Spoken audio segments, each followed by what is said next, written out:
송숙희입니다. 반갑습니다. 박 기사님입니다. 전상진입니다. 박 기사님입니다. 김필입니다. 권동열입니다. 방대현입니다. 김동석입니다. 박 기사님입니다. 반갑습니다. 8달째죠. 8번째라고요? 6달째입니다. 석 달째입니다. 석 달입니다. 보름 되었죠? 238시간 되었죠? 아, 예. 안녕하세요. 이정미입니다. 전 NCC 뉴 챌린지 컴퍼니의 전문 상담인이에요. 당신은 지금 매주 열리는 우리의 비공식 회의에 처음 나오시게 된 겁니다. 고맙습니다. 상부에서 당신과 만나보라고 했습니다. 우린 자세한 얘기를 나눴죠. 내 담당인 기내식 공급 사업이 어떻게 하면 더 정확히 평가받을 수 있을지 모든 문제에 대해서 다시 한번 상세히 논의했습니다. 그리고 난 내 임무가 어느 정도까지 시너지 효과가 나올 수 있는지 당신에게 조언을 구하려 합니다. 결정사항은 알고 계시겠죠? 아주 대충이요. 당신이 아주 자세히 설명해 주셔야 합니다. 마지막에 NCC가 갑자기 얘기된 겁니다. 상당히 갑작스러운 일이었죠. 박기산 씨, NCC는 퇴직자 상담 기업 시장에서 가장 큰 회사입니다. 더 중요한 건 유일하게 국제망을 갖추고 있다는 사실이죠. 알고 있습니다. 우린 22개 국가의 파트너가 있으며 고객을 전 세계에 알선할 수도 있어요. 유럽의 모든 국가, 미국, 호주, 일본, 어디든지 골라보시죠. 아, 예. 여기 계시는 분들을 하나로 묶어주는 것이 있죠. 모두 직장을 잃었고 모든 회사에서 경력을 이어가기 위해 우리에게 최적의 지원을 기대하고 있습니다. 여기 있는 사람들이 다 거리로 쫓겨난 거란 말이요? 여기 모두가 다 똑같은 처지예요. 우린 대대적으로 구조조정을 하고 있습니다. 또 다시 1200명이 해고되었죠. 하지만 내 담당 분야에선 아닙니다. 기내식 사업은 든든하거든요. 우린 1년에 900명 이상의 남녀 고객을 갖게 되어 전문 지식이 필요 없는 작은 일자리까지 우리 활동을 확장했습니다. 저임금 분야에서도 성공적인 직장 생활을 할 수 있다는 아주 새로운 생각을 갖도록 말입니다. 여기 계신 분들은 모두 간부진이에요. 성공하신 분들이죠. 당신과 같은 가격대란 말이죠. 우리 핵심 사업은 당신과 같은 분들과 의미 있는 일을 하는 겁니다. 우린 대기업 책임자가 받아들인 상급 간부 프로그램을 운영하고 있습니다. 직장을 잃은 고위 간부를 위한 것이죠. 그래요. 난 동료를 해고해야 했습니다. 우리가 기내식 사업을 손봤을 때 1000명 이상의 일자리를 없앴습니다. 괜찮은 사람들이었어요. 일부는 몇 년 되지도 않았는데 인간적인 문제, 그런 것이죠. 하지만 실용성 측면에서 보자면 간단히 치워버릴 수도 있는 겁니다. 바로 그런 일이 사람들을 당황하게 만들죠. 우리의 성공적인 일을 위해 결정적인 것은 어쨌든 예전에 고용자였던 고객이 재정 지원을 하는 것입니다. 이때 우리가 계산하는 것은 지원 총액이지 알선 기간에 따른 보수가 아니에요. 우린 고객들을 아주 신속하게 최상의 자리에 배치하는 데 큰 관심을 가지고 있습니다. 1년 내에 새 고용자와 불화가 생긴다면 우리 프로그램에 다시 참여할 수 있다는 점을 보장해 드립니다. 난 이 사람들에게 기회를 줄 수가 없어요. 나이가 너무 많고 적응력도 없고 또 너무 비싸단 말이요. 아, 그런 말씀 마세요. 예전에 한 남자분이 있었거든요. 50대 중반쯤 되었나? 지금 아주 잘 나가는 관광회사의 부장이고 햇살 가득한 어느 해변에서 대부분의 시간을 멋지게 보내고 있죠. 나한텐 불가능한 일입니다. 휴가라니. 난 이 일 중독자란 말입니다. 내가 한국항공에 착륙한 것, 처음엔 최일선에, 그 다음 기내식 사업부에 들어온 것은 이와 관련이 있습니다. 하루 16시간 일하죠. 기내식 사업에 종사하려는 사람은 밤이고 낮이고 계속 일해야 합니다. 안 그렇습니까? 우린 고객에게 기반 시설을 맡깁니다. 컴퓨터, 팩스, 전화기, 문서 작성에 필요한 비서진, 전문 서적, 커피 메이크. 직장 구하기는 풀타임 잡이에요. 곧 그걸 확인하게 될 겁니다. 그걸 내가 왜 확인하게 된다는 겁니까? 아니, 지금 무슨 생각을 하시는 거죠? 뭐 때문에 여기에 오신 겁니까? 당신은 해고됐어요, 박기산 씨. 해고라고요. 내가요? 그래요. 이미 당신에게 말했던 것 같은데. 누가? 언제? 이런 일은 있을 수 없어. 해고되었는데 아무 말도 듣지 못하다니. 아직 못 들으셨군요. 그럴 수도 있죠. 자주 있는 일이에요. 자, 용기를 내세요. 우리는 지금까지 모든 사람에게 일자리를 알선해줬어요. 모든 사람들에게 말이에요. 한국항공은 내가 재직한 30여 년간 변화가 있었어요. 한국항공에서 일어나는 일은 나도 다 알고 있죠. 아니, 뭘 원하는 겁니까? 항공사는 국제적으로 경쟁력이 있어야 합니다. 조국이란 것에 감상적이어서는 안 된단 말이요. 그럼에도 우리처럼 오래된 직원들에게 한국항공은 우리나라 자체와 같소. 한국항공에 있는 사람은 조국을 위해서 일하고 있는 거요. 우린 모두가 서로에게 속해 있어. 지금 기내식 사업이 독립사업부라 해도 우리는 한국항공 사람이요. 아버지, 어머니, 형제, 자매가 내 가족이 아니라고 말할 수 없듯이 가족은 운명이요. 해고는 또한 기회이기도 합니다. 회사란 해고도 하지만 사람을 구하기도 합니다. 능률을 추구하고 융통성 있고 책임감 있는 사람들을 구하는 거죠. 당신처럼, 여기 계신 모든 분들처럼 말이에요. 우린 매년 항공사 중 넘버원이었습니다. 자자자, 박기산 씨, 이제 본연의 감정을 찾으셔야죠. 그러고 있습니다. 그러고 있어요. 네, 지금 당신은 충격을 받았어요. 우린 당신을 논리적으로뿐만 아니라 정신적으로도 지원을 할 겁니다. 당신이 흥분하시는 걸 충분히 이해합니다. 흥분한 게 아니요. 아주 냉정한 상태요. 기내식 사업부는 1년에 100만 명분 이상의 식사를 판매하고 있어. 전 세계로.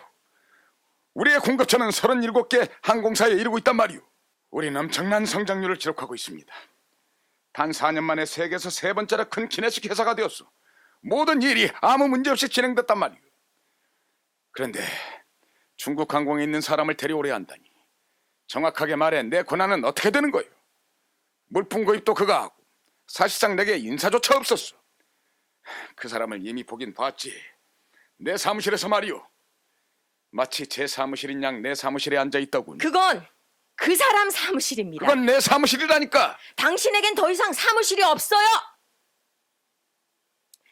자, 박기산 씨, 우리가 해고의 충격을 덜어드리는 겁니다.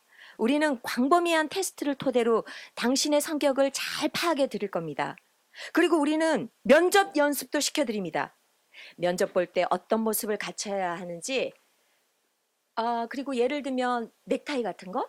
내가 물품 구입을 하지 않는다면, 그 중국 항공에서 온 문인영한 놈이 그걸 한다면 멋진 꼴을 보게 될 거예요. 도대체 뭘 알지도 못하면서 나한텐 상관없어. 젠장 상관없단 말이에요.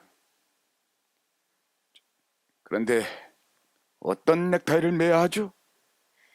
당신 넥타이는 박기산 씨, 우리 상담원이 당신의 외모를 평가할 때까지 기다리세요.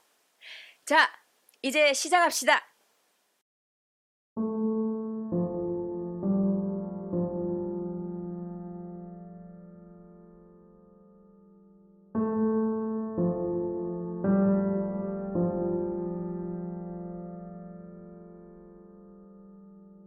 김동석 씨, 바로 건너와 주셔서 고맙습니다.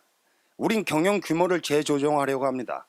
물론 김동석 씨는 훌륭한 실적을 냈습니다. 하지만 월계가는 머리에나 어울리는 것이고 깔고 앉는 것은 아닙니다. 난 8월 1일자로 당신과 헤어져야 합니다. 좋은 시절 지나갔습니다. 우린 경영면에서 대규모 출자를 했습니다. 말하자면은 엄청난 재고가 쌓였단 말입니다. 이래가지고 경쟁이 되지 않습니다. 지금 우리에겐 찬바람이 불고 있어요. 우리는 글로벌 플레이어여야 합니다. 더욱이 젊은이들까지 죽는 이런 분위기에서 내가 김동석 씨 같은 사람을 어디에 배치할 수 있단 말입니까? 제 나이에 있는 사람은 그래도 노하우가 있습니다. 그건 쉬운 일. 지금 나는 선봉에 서서 정구를 뚫고 나가는 장군이 필요하단 말입니다. 목표를 완수할 수 있는 바로 그런 사람 말입니다. 지금 진행되고 있는 프로젝트는 어떻게 할 겁니까? 사람들은 아무것도 모르고 있는데. 네, 그 문제 언급해 주시니 기쁘군요. 제안 하나 하지요. 당신의 능력을 잘 알고 있습니다. 우리끼리 얘기지만 특히 당신이 걸렸단 말입니다. 김동석 씨가 진행 중인 프로젝트를 위해 파트타임 계약을 제공할 수가 있어서 아주 기쁩니다. 기한을 정해서 급료에 대해선 의견이 분명 일치할 겁니다. 지금까지 받았던 봉급의 50%. 50%라고요? 하지만 그건 정말이지. 밖엔 당신과 같은 사람이 수백 명이에요. 화이트 칼라 고물들. 그들은 내게서 계약을 따내고 내 사무실로 기어 들어오고 있어요. 건강보험이나 국민연금은 필요도 없다면서 말이에요. 나는 그저 그렇게 해야 할 판이요. 비즈니스, 이건 전쟁입니다. 피와 눈물이요.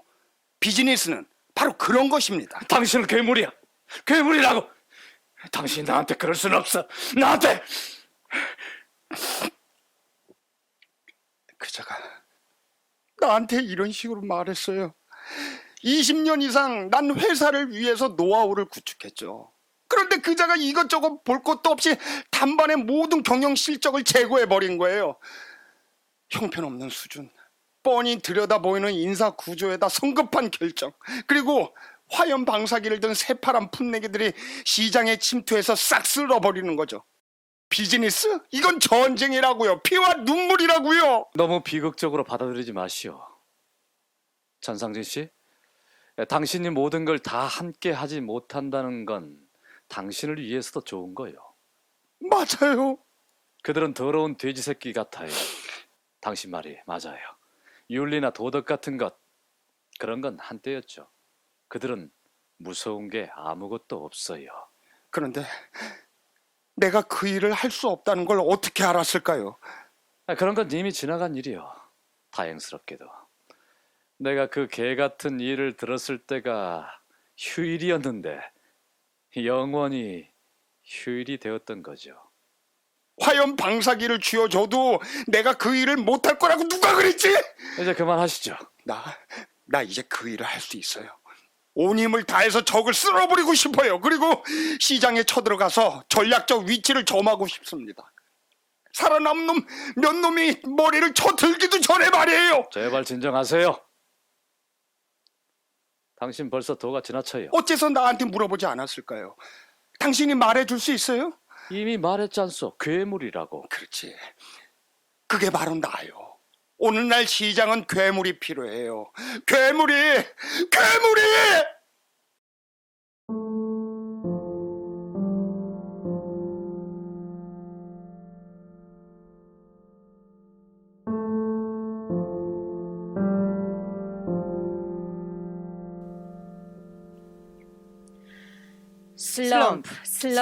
슬럼프. 경영자 매수, 손익분기점, 마케팅 전략, 품질, 재정 틀, 구조조정, 실시간 자료 운행, 동기부여, 토탈 퀄리티 생산 훈련, 매니지먼트, 핫라이, all you can 어프로치 비즈니스 메소드, 리엔지니어링, 창조성, 기술 평가, 기업 문화, 다운사이징, 위험 분산, 상승, 잠재력, 소비 수요, 경쟁, 교환 경영, 산출, 현금 흐름, 주식 숙명, 팀 플레이어, 경영 철학, 데스크 포스, 매상고 성장, 구매 강세, 사업 관리, 담보, 작업 배분, 방미 경영, 책임 능력, 작업 목록, 조사 문화, 인적 자본, 적시 납품, 경영 관리, 차임 매수, 엔지니어링, 기업 정체성, 분리설립 테스크포스, 최적 노동력 결합, 해고 문화, 초기 지표, 고비용 생산자, 시장의 힘, 전략적 합병, 독자 발전, 비용 규정, 물류 경로, 대화, 생태적 효과, 노동 시장성, 세일즈 트레이닝, 경제성 상승, 현금 구매 유동성, 활동, 감정 초기 성향 호황 경영, 예감, 리더십, 사회정보 가공 접근 방식, 상호작용적 급료 지불 계획, 고의적 관리, 단위 기간 생산고, 토탈 퀄리티 프로그램, 비용 통제, 직원 만족도, 손실 위험, 후퇴불능 사원 지정, 모집, 비용 극대화, 전문 지식, 주문 측면, 비교 문화 경영, 노하우, 능률 촉진, 위탁 관리, 방리 경영, 시장 공개, 제로 기준 예산, 능률 평가, 특별 급여, 성공의 지주, 세계 시장, 신속 모형, 경쟁 압박, 매체 하향 월경 가동성, 효과, 주주가치, 예비 마케팅, 이노베이션스 매니지먼트, 보너스, 직무기술서, 벤처 연합, 이자 상환, 품질 예상 관리, 시간 번호, 글로벌 경영인, 공격적 성장, 구매, 가격 상승, 판매, 불입금, 합리화 추진,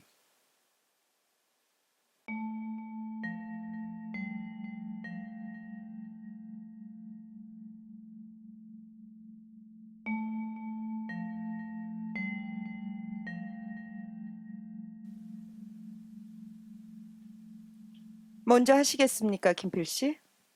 예, 최종적으로 제겐 문제가 없습니다. 전 국제전력회사의 프로젝트 팀장입니다. 팀장이었습니다. 고성능 터빈 제작에 40억에서 50억 규모의 프로젝트를 책임지고 있었죠. 공장은 인도네시아에 있었습니다. 전 본부로 들어오라는 요청을 받았습니다. 본부는 수원 근처에 자리하고 있죠. 그래요. 전 진행 중인 프로젝트와 관련된 일이라고 생각했습니다. 우리는 그때 하드웨어와 정축의 수송 지연에 관련된 몇 가지 문제점을 안고 있었습니다. 또한 소프트웨어 관련의 어려움도 있었죠. 어쨌든 저는 본부로 갔습니다. 사장이 퇴출 대상이라고 나에게 말했을 때 전 문제가 없었습니다. 말하자면 아무래도 좋았고 가방에서 종이를 꺼내고 말했습니다. 우리 결별 조건을 서면으로 확정하는 게 좋겠죠? 가, 나, 다 모든 것을 곧바로 서면으로 작성했습니다. 예를 들면 퇴직자 프로그램은 그와의 흥정으로 얻어낸 것입니다. 그는 아무런 의의 없이 모든 것을 서명했습니다. 물론 모든 과정이 그에게도 편한 건 아니었습니다. 우리는 그것을 알고 있지요. 그리고 나서 전 집으로 돌아왔습니다. 아내에게 얘기했지요. 아니, 차에서 휴대폰으로 먼저 다 말했습니다. 본부 건물 앞에서. 어쨌든 좀 시간을 보내야 했습니다. 기분이 상당히 안 좋았기 때문에 약간은 현기증이 있었거든요. 집에서 약간 문제가 있었습니다. 처음에 아내는 그 사실을 쉽게 받아들이지 못했습니다. 여자에겐 감정적으로 더 어려운 일이죠. 하지만 지금 아내는 다시 정상입니다. 그렇습니다. 이미 말씀드렸듯이 제겐 문제가 없습니다. 전 체이스 맨하탄사의 재정 분석가였습니다. 제게 해고는 충격적이었죠. 서면으로 날아왔어요. 단 몇 줄로. 그래요. 전 독자적으로 사무실을 갖고 있었고 분석가 협의회 대표직을 하고 있었습니다. 뭐 대단히 성공적이었다고 할 수 있죠. 그런데 그들은 즉각 결별을 원했습니다. 전 여행사의 카리브로 가는 3주짜리 여행을 예약했어요. 최고 중에 최고 서비스로 말입니다. 내가 자기들을 위해서 더 이상 일하지 않기를 원한다면 뭐 그러라죠. 태양, 모래, 짙푸른 물, 모든 것을 최상급으로. 난 거기에 3주 동안 머물렀습니다. 너무너무 좋았어요. 정말 근사한 시간이었죠. 해고 당하지만 않았더라면요. 어디서 그런 시간을 가질 수 있겠어요? 안 되죠. 전 대규모 은행의 여가문화 담당이었습니다. 피트니스 클럽, 수영장, 사우나 뭐 그런 거였죠. 기획, 한 해 예산, 운영비까지 전 조직이 내 지휘하에 있었습니다. 그리고 테니스. 전 테니스 선수 출신입니다. 한땐 ATP 랭킹 314위까지 했죠. 그 후엔 회사에서 테니스 강좌를 열었습니다. 많이들 왔죠. 경영진들에겐 거의 필수나 다름없었습니다. 전 매일 5번씩 레슨을 했습니다. 언제부터인지 그들의 레슨 참여가 차츰 불규칙해졌습니다. 하지만 그들은 올 때마다 점점 더 공격적으로 플레이했죠. 전력을 다해서 내 얼굴 정면을 향해 공을 날렸어요. 네트에 걸린 공이 자기 코트에 떨어지면 불같이 증오심을 드러냈죠. 냉정해야 해. 아주 냉정해야 해. 그들은 그러곤 다시 마음을 가라앉히는 겁니다. 그런 다음엔 아무도 오지 않았습니다. 지금 그들은 한밤중이 되도록 회사에 앉아 있습니다. 피가 마르도록 일하는 거죠. 전 본부로 들어오라는 연락을 받았습니다. 그리고 내 자리는 충원 없이 없어지게 됐다는 통보를 받았죠. 난 그날 바로 포르쉐 한 대를 구입했습니다. 검은색으로 아주 멋진 차죠. 지금 난 혼자 삽니다. 아내가 있었을 땐 골프를 한 대 가지고 있었죠. 그 차는 아내가 가져갔습니다. 골프와 포르쉐는 비교할 수가 없죠. 두 개의 세계죠. 포르쉐를 가지고 한번 여행을 떠나보면 밤에 말입니다. 정말이지 난 골프를 다시 갖고 싶은 생각이 전혀 없습니다. 난 증권거래소에서 일했습니다. 브러블 앤들리, 홍콩에 있는 금융그룹이죠. 난 증권 총 매상고의 3%를 해냈죠. 처음 시작된 직원이 2명이었습니다. 마지막엔 우린 32명이었습니다. 그때 갑자기 여러 가지 일이 터졌습니다. 형법에 관련된 일들이죠. 이 사진에서 생긴 일이었습니다. 난 여러 가지 위험성을 철저하게 지적했습니다. 철저하게. 난 그때 더는 같이 일할 수 없다고 분명하게 말했습니다. 물론 그들은 당황했습니다. 난 내부 정보를 상당량 갖고 있었거든요. 다이너마이트와 같은 것이었죠. 최고위층 3명이 홍콩에서 왔습니다. 그들은 내 후임자를 대동하고 있었습니다. 그들은 내가 사업에서 어떤 일을 했는지 생각했고 우리는 합의를 보고 헤어졌습니다. 그 밖에 내가 무슨 말을 더 해야 합니까? 아, 가족이요. 가족은 내게 많은 것을 주고 있습니다. 전혀 생각지도 못한 일이야. 해고라니. 도대체 이게 뭐지? 넌 해고야. 그럼 넌 방금 해고되었다고. 10만 명이 해고되었어. 그러니 부끄러워할 일이 아니야. 넌 거리에 나서게 될 거야. 수백만 명이 거리로 나와 있지. 아무도 널 신경 쓰지 않아. 내가 이렇게 무너지리라고는 생각해 본 일도 없습니다. 사장이 나한테 그 말을 전해주고 날 문으로 데려갔습니다. 손을 내 어깨에 올리고 식구들에게 인사를 전해주게. 아주 친절하게 말입니다. 저도 말했죠. 당신도요. 그리고 밖으로 나오자마자 흐느껴 울었죠. 하지만 운다고 뭐가 달라집니까? 난 지금의 나일 뿐입니다. 지하철 고인의 차 앞에 서서 시멘트 기둥에 머리를 박아대고 있습니다. 지금도 역시 그 생각만 하면 눈물이. 좋습니다. 계속하세요. 나 이제 지하차고에도 갈 수가 없습니다. 뭐 그렇게 나쁜 것도 아닙니다. 내 차는 없어졌으니까. 그리고 모든 것이 화살처럼 사라졌습니다. 자동차, 집. 아내는 2아이를 데리고 나가버렸어요. 아내가 말하길 난 괴물이라는 거예요. 난 잠을 자지 못합니다. 죽을 정도로 피곤해서 자리에 누워도 잠들 수가 없어요. 집안에서 소리가 들립니다. 마치 아내가 짐을 싸고 있는 것처럼. 사실 아내는 그때 이미 몇 주 전에 짐을 싸놓았죠. 집에는 아무도 없습니다. 주식은 조용하죠. 그런데 어떻게 내가 거기서 잘 수 있겠습니까? 난 그들을 목졸라 죽일 겁니다. 세 식구 모두. 나도 자살할 겁니다. 반줄 끝. 아니면 강물에 뛰어들든지. 자살한다는 건 정말 복잡합니다. 호텔방을 잡고 맨 꼭대기층에 거기서 뛰어내리면 난 자살할 겁니다. 그게 확실한 한 가지 방법이죠. 황대현 씨, 당신은 전상진 씨를 해고해야 할 상황입니다. 말하자면 황대현 씨를 말입니다. 스스로를. 자, 해보시죠. 잘 모르겠는데요. 황대현 씨, 난 당신을 어쩔 수 없이 해고해야 할 상황입니다. 당신은 분명 아주 탁월하게. 하지만 난 정말 유감입니다만 정말 최고의 동료를 어쩔 수 없이. 아니에요. 아니에요. 이 상황에선 눈물을 보여선 안 돼요. 이 상황에서 눈물을 보여서는 안 돼요, 황대현 씨. 당신은 울보요. 지금 남자 대 남자로서 아주 까놓고 말하는 건데 당신은 참을 수 없어요, 황대현 씨. 당신이 그 멍청한 어린애 얼굴을 하고 거기 서 있는 게. 황대현 씨, 당신은 일 중독자요. 병적이지.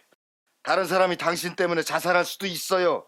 목이 뻣뻣해지기도 하고 요통이 걸리고 온몸이 가려워지고 머리부터 발끝까지. 당신은 더러운 놈이야. 당신은 참을 수 없는 더러운 놈이야. 거울을 한번 보시오. 내가 당신 아내라면 벌써 도망갔겠다. 당신은 해고요. 이 정도면 되겠습니까?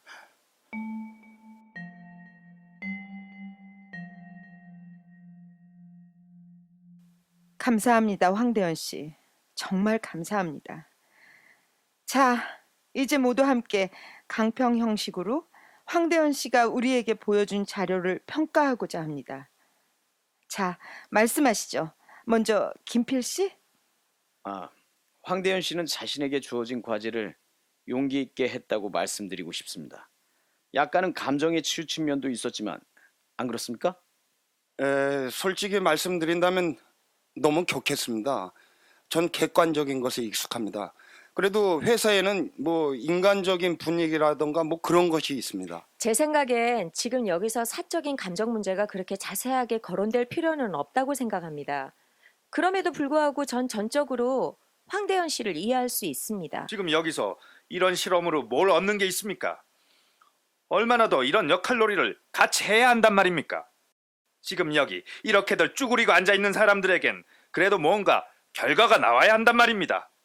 뭔가 측정할 수 있는. 이 역할놀이는 인격 지지에 도움을 주는 일련의 조치에 있어서 토대가 되는 것입니다. 자, 이제 전상진 씨 차례입니다. 회사 내부 상황과 관련돼서 황대현 씨가 보여준 것에 그 약간 문제가 있습니다. 너무 극단적으로 피해를 본 듯한 모습이었습니다. 자기 자리를 잃은 것이 그를 괴롭게 만들었다면 전 그래도 그 부분만큼은 황대현 씨를 이해할 수 있습니다. 50이 넘으면 뭐 아무리 타고난 능력을 가진 사람이라도 하지만 황대현 씨는 가도 50인데 하지만 사실 50살 넘은 사람들은 일반적으로 너무 비싸다는 거죠. 그리고 예전에 받았던 것보다 낮은 급료로 일하고 싶어 해도 아무도 받아주지 않는다는 겁니다. 긍정적으로 생각하셔야죠. 당신 연령대의 지원자들도 최적의 자리에 배치되고 있다는 사실을 우리 사내 통계가 보여주고 있어요. 이런 식의 해고는 굴욕적입니다. 굴욕적이라고요. 경찰이 찾아오고 세무조사가 나오고 나를 마치 범죄자처럼 다루었습니다. 열쇠까지 내놔야 했고 신용카드도 같은 날에 말입니다. 그리고 회사에서 출입 금지. 자동차는 있던 곳에 그대로 세워둬야 했습니다. 걸어서 택시 정류장까지 가야 했지요. 난 렌터카 회사에서 똑같은 차를 빌렸습니다. 제네시스를 말이죠. 똑같은 색으로. 그리고 평소와 다름없이 집으로 갔습니다. 내가 해고되었다는 말은 아내에게 하지 않았죠. 그럴 수 없었습니다. 난 매일 아침 시내로 나왔습니다. 저녁 때까지 극장을 전전하다가 집에 돌아오는 겁니다. 그리고 현관에 소리 지릅니다. 여보! 여보! 결국엔 아내에게 말하려 합니다. 하지만 아내는 이미 다 알고 있었죠. 이미 2주 전부터 알고 있었던 겁니다. 그런데 아무 말도 없었어요. 우리는 함께 식사를 했고 회사에 관해 얘기를 나누었습니다. 그리고 아내는 알고 있었습니다. 이웃이 아내에게 말해 주었던 거죠. 애들에게까지도. 난 소리 지르고 길길이 뛰었어요. 아내의 머리채를 후려 갈겼어요. 때렸습니다. 코피가 터졌죠. 다음 날 난 머리가 복잡했습니다. 아내가 커피를 끓여 주었어요. 그리고 내가 좀 나아질 때까지 소파 옆에 앉아 있었습니다. 아까는 좀 짧게 이야기를 했죠. 카리브해 여행 말입니다. 아, 정말 비쌌어요. 첫날 저녁 때 바에서 벌써 끔찍한 공포가 밀려들었어요. 난 수면제를 복용했죠. 아침에 깨어보니까 침대 주변엔 땅콩 껍질, 초콜릿 껍질이 수북했어요. 혼미한 상태에서 호텔방 냉장고에 있던 것들을 깨끗이 먹어 치워버렸던 거죠. 난 비키니를 입었어요. 하지만 그것뿐이었어요. 방 밖으론 한 번도 나가지 않았어요. 3주 동안 말이에요. 난 엄마와 통화했고 TV로 야구 경기를 봤어요. 거의 먹지도 않고. 뭐 사람들은 벌써 뭔가 이상하다는 듯 바라보았죠. 내 내면의 목소리는 내게 휴가 내내 감옥 생활을 하듯 하라고 명령하고 있었어요. 결국 난 끔찍한 콧물 감기에 걸렸고 엄청난 전화요금 청구서를 받았는데 다시 한번 휴가 계획을 세울 만한 액수였어요. 전 아까 얘기했던 것에 좀 덧붙이고자 합니다. 그 포르쉐 때문에 말입니다. 아낸 골프를 몰고 가버렸습니다. 난 원래 그 차를 좋아했죠. 그 차에 대해선 뭔가 따뜻함을 느끼고 있었거든요. 현재 난 혼자 살고 있습니다. 포르쉐는 지금 차고에 있죠. 갓 뽑은 거죠. 56km밖에 뛰지 않았어요. 바로 나한테 인도하느라 온 거리죠. 난 매일 아침 차에 올라 시동을 걸어봅니다. 붕, 붕. RPM 바늘이 적색에 올 때까지 요란한 소리를 내보죠. 한 15분? 아니면 30분가량. 하지만 한 번도 나가본 일이 없습니다. 단 한 번도 운전해보지 못했어요. 난 포르쉐를 타고 1m도 가보지 못했습니다. 그 이후로 1m도 그냥 차고에서만.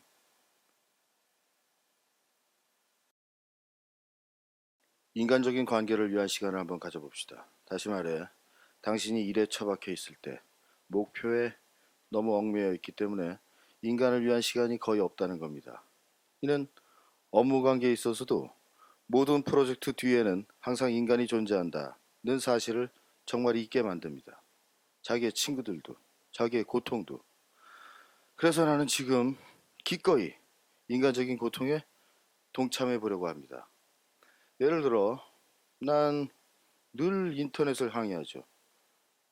지금 시간이 있거든요. 이건 정말 인간적으로 엄청나게 확장이 된 거죠.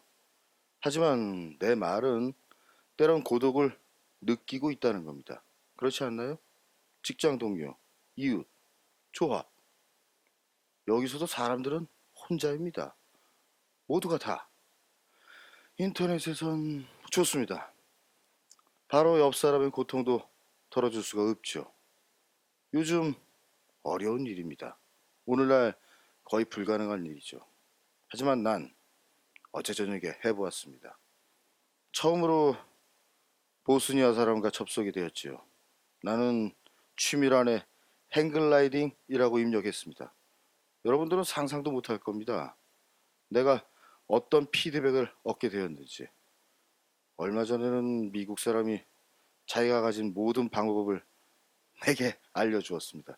물론 행글라이딩에 관한 것들 말이죠. 미국에는 거대한 절벽이 있죠. 그런데 그 사람이 호주 사람이었던가 상관없습니다. 아무튼 난 하루 종일 인터넷 서핑을 할 수 있습니다.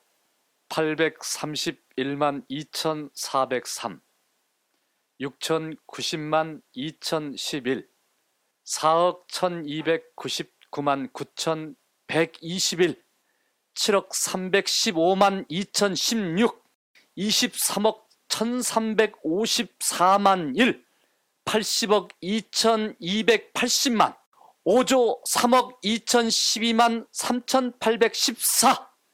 때때로 생각해보지. 다시는 경영에 손을 대지 않겠다고. 다 끝났어. 완전히 다른 일을 해보고 싶어. 동물 사육사. 동물원처럼 자유를 느낄 수 있는 곳은 어디에도 없어. 똥. 천지가 다 똥이야. 냄새가 지독하지. 굉장해. 장화는 똥으로 더러워지고 바지도 모든 게 다. 너에겐 호스가 있어. 하지만 고릴라 우리에선 편안하게 물을 뿌릴 수는 없지. 우두머리가 뒷발로 일어서서 주먹으로 가슴을 칠 때면 알잖아. 킹콩처럼 말이야. 그땐 이미 일이 일어난 거지. 굉장해. 그놈들은 대단한 눈을 갖고 있어. 넌 경영을 하는 사람들 중에 정말 고릴라 같은 눈초리를 한 사람을 본 적이 있지? 따뜻한 눈길이라고? 너도 우리 회사에서 그런 감정이 들었었지? 간부가 되면 모두 고릴라 같은 눈이 되었어. 내 마누라가 모피 코트를 입을 때면 매력이라고는 전혀 없는데, 물론 밍크 코트지. 크리스마스 때 마누라한테 고릴라 가죽 코트를 하나 사줄까? 좋은 생각이지. 내가 그녀를 쓰다듬으면 그녀의 털 가죽을 말이야. 우리 관계엔 새로운 전기가 마련될 수 있겠지. 무기. 남자들만 무기를 다룰 줄 아는 게 아니죠. 여자도 할 수 있어요. 겨냥을 해서 못 견디게 만들어 적을 쫓아버리는 거죠. 그래요. 여자의 무기. 난 결코 그것을 포기한 적이 없어요. 내가 여자라는 것이 날 계속해서 위로 올라가게 해줬거든요. 내가 회의장을 들어오면 모두가 날 주시했는데 난 그 눈길을 피하지 않았어요. 난 그걸 피부로 느껴요. 내가 바본가요? 남성 여러분께 비밀을 하나 털어놓겠습니다. 여자의 무기는 바로 머리예요. 여러분들은 누군가가 자기보다 똑똑한 게 싫으시죠? 더욱이 그게 여자라면. 남성 여러분, 여러분들이 후임자를 구할 때 여러분들은 자기만큼 똑똑한 사람을 원하죠? 10년 안에 여자 교황이 탄생할걸요? 양손을 흔들면서 토해내는 내 열변은 여러분을 너무 몰아세워서 내 엉덩이를 쳐다보는 것조차 잊어버리게 합니다. 게다가 여자가 대기업을 이끈다면 국내 정치권이 수용하는 일에 있어서도 아주 이상적입니다. 예를 들면 대인쥐래. 그걸 우리가 위기 지역에 공급하려 한다면 분명 회사 내부에서는 논란이 될 겁니다. 하지만 그걸 여자가 팔면 지뢰도 분명 더 인간적이 될 겁니다. 완전한 스카이라인. 내 아래 저 밑에는 센트럴파크. 아시겠어요? 내 사무실은 뉴욕에 있습니다. 빌딩은 내 이름을 따른 것이고요. 송 빌딩. 내 회사들이 전부 그 안에 있죠. 수키 송 코퍼레이션, 송 앤 송, 송 인터내셔널. 엄마는 아무것도 모르죠. 내가 고급 창녀거나 아니면 엄마가 늘 겁먹고 있는 기초생활 수급자로 살아가려니 하고 있죠. 하지만 난 이 쾌청한 하늘 아래서 엄마에게 서울 뉴욕 간 비행기표를 보내드리려고 해요. 1등석으로요. 엄마는 당연히 내가 티켓을 훔쳤다고 생각하겠죠. 매일매일 해가 바뀌어도 엄마는 내 귀에 대고 소리를 질렀어요. 난 아무것도 되지 못할 거라고. 아무것도.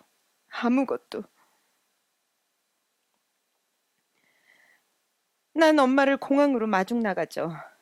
VIP 출구로 나와 썬팅을 한 리무진으로 엄마를 안내합니다. 엄마를 위해 문을 열고 기다리는 검은 제복의 운전사. 그 운전사 옆에서 엄마는 정말 촌뜨기처럼 보일 거예요. 내 옆에서도 마찬가지겠죠. 내 회사 빌딩에 오면 여기저기 바쁘게 일하는 직원들. 안녕하십니까, 사장님. 안녕하세요, 사장님. 나는 지나쳐가며 계약서에 바쁘게 사인을 하고. 미안해요, 엄마. 오늘 저녁에 나가봐야 해요. 우리가 ABC사를 인수하거든요. 아니면 엄마는 내 사무실에서 브로드웨이의 불빛을 내려다보시겠죠. 그리고 나를 향해 돌아서서 눈물을 흘리면서 말하겠죠. 얘야, 내가 잘못했다. 정말 굉장한 일을 해냈구나. 장하다, 얘야. 결국엔 아내를 위한 시간을 갖는 겁니다. 아내는 거의 20년 전서부터 지금까지 내 충실한 동료였습니다. 그런데 나는 거의 집에 있질 않았습니다. 그러니까 이 꼴이지요. 아내는 항상 제게 최상의 동료였습니다. 아내와 함께라면 무엇이든 할 수 있죠. 아내는 불평이 없습니다. 사실 아내는 제 호감을 얻기 위해 무척 노력했습니다. 뭐 그건 인정할 수밖에 없죠. 감정 같은 것도 뭐 변함이 없습니다. 너는 아내가 있다. 그런데 아내를 거의 알지 못한다. 그리고 20년이 지나도 아내는 한결같이 공항에 나와서 꼿꼿하게 서 있다. 이건 내게 있어서 남들이 갖지 못한 아주 특별한 가치입니다.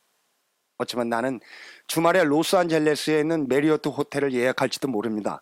언젠가 한번 광고를 본 적이 있거든요. 거기에 특실이 있습니다. 모든 게 아마 분홍색이죠. 분홍 벽난로까지. 난로에는 인공 불꽃이 있어요. 불 앞에 안락하게 앉을 수 있도록 온도도 조절할 수가 있습니다. 그런 다음에는 아내와 함께 와인을 한잔하는 겁니다. 아내가 슬립만 걸칠 수 있도록 온도도 살짝 올리고요. 여전히 이뻐 보입니다. 다른 쪽 방에는 근사한 커튼이 드려진 침대가 있습니다. 우리가 기분 좋게 치기가 오르면 이불 속으로 들어가는 것 말고 또 뭐가 남아있겠습니까? 아내는 차라리 산에 갔으면, 산장에 갔으면 더 좋겠지 않냐고 말하겠죠. 물론 더 쌀 테니까요. 하지만 이런 아내가 제게는 소중합니다. 아내가 정말로 즐길 수 있는 것 이상을 갖지 못한 지금 말입니다. 네, 저는 아내를 위해서 그 특실을 예약할 겁니다. 나는 사장과 한 번쯤 등산을 하고 싶습니다. 우리 사장은 말하자면 등산광이거든요. 정말 아름다운 여름날이어야 합니다. 맑은 공기에 멀리까지 보이는 아름다운 경치. 우리는 자꾸자꾸 높이 올라갑니다. 사장이 여기저기서 환성을 지르는 건 각오해야지요. 위에 도착하면 우리 밑에는 저 아래로 절벽이 있습니다. 그때 나는 그를 밀어버리는 겁니다. 그러면 그가 날아갑니다. 우리 사장이 양팔을 허우적거리면서 어딘가에 붙잡을 것을 찾기 위해 등을 아래로 향하고 완전히 넉나간 얼굴을 내게 향하고 살려줘! 그가 소리를 지릅니다. 살려줘! 완벽한 체조를 하는군요. 우리 사장님 사람 살려. 그 사이에도 그가 소리를 지릅니다. 사람 살려. 한참을 떨어지던 그는 어느 바위 모서리에 부딪힙니다. 코를 박아버리는 거죠. 그냥 코가 날아가 버립니다. 정말 미치게 아프죠. 이제 둘이 코와 사장이 나란히 날아갑니다. 자유낙하. 하지만 진공 상태는 아니어서 사장이 더 빨리 날아갑니다. 50g짜리 코와 80kg짜리 사장이 논리적이죠. 이제 그는 머리부터 부딪힙니다. 그 후에는 머리에서 뭔가 나오네요. 피바다. 하지만 그는 아직 괜찮습니다. 어휴, 불쌍한 사장님. 그래서 맹렬한 속도로 자기를 향해 다가오는 암석을 아무 문제 없이 보게 됩니다. 물론 그건 당연히 반대 현상이죠. 그가 맹렬한 속도로 암석을 향해 돌진하는 겁니다. 어쨌든 상관없습니다. 사장은 바로 암석에 부딪히게 될 것이고 그는 그 추락을 축 늘어져 견뎌야 할 테니까. 그리고 끔찍한 비명소리. 나는 그 소리를 정상에서 듣습니다. 암벽에 뾰족한 돌기둥은 사장을 사정없이 찌르겠죠. 칼처럼, 창처럼. 사장의 몸은 완전히 망가집니다. 그를 갈기 찢어 놓겠지요. 그의 조각들이 여기저기 흩어져 날아갑니다. 피! 나는 위에서 그것을 바라볼 수 있습니다. 불쌍한 사장은 이제 신원 확인조차 할 수 없게 됩니다. 그의 영혼을 굽어 살피소서. 그는 전 사원이 그에게 바라던 자신의 운명을 찾은 겁니다. 자, 나는 그제야 도시락을 꺼내 김밥을 먹어봅니다. 그 사이 코가 착륙합니다. 나는 바카스를 한 모금 마시지요. 그런 다음 산을 내려옵니다.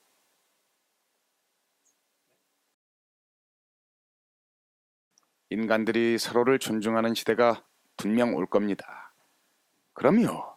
그땐 우리가 서로 싸우면서 짓밟지 않아도 욕구를 충족시킬 수 있을 겁니다. 그때가 되면 사람들은 자기 것을 나누어 줄 것입니다.